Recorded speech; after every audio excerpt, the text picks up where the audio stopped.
اور جب موسیٰ نے اپنی قوم کے لوگوں سے کہا کہ اللہ تم کو حکم دیتا ہے کہ ایک بیل ذبح کرو، وہ بولے کیا تم ہم سے ہنسی کرتے ہو؟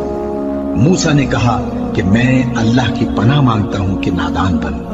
انہوں نے کہا کہ اپنے پروردگار سے التجا کیجئے کہ وہ ہمیں یہ بتائے کہ وہ بیل کس طرح کا ہو۔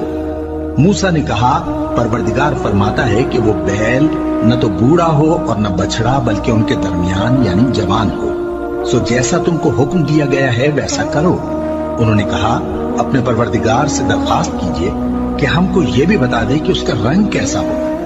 موسیٰ نے کہا پروردگار فرماتا ہے کہ اس کا رنگ گہرا زرد ہو کہ دیکھنے والوں کے دل کو خوش کر دیتا ہو۔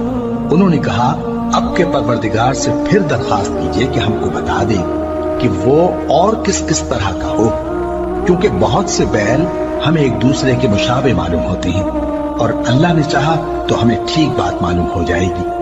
موسیٰ نے کہا کہ اللہ فرماتا ہے کہ وہ بیل کام میں لگا ہوا نہ ہو، نہ تو زمین جوتتا ہو اور نہ کھیتی کو پانی دیتا ہو، بے عیب ہو، اس میں کسی طرح کا داغ نہ ہو۔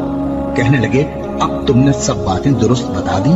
غرض بڑی مشکل سے انہوں نے اس بیل کو ذبح کیا، جبکہ وہ ایسا کرنے والے لگتے نہ تھے۔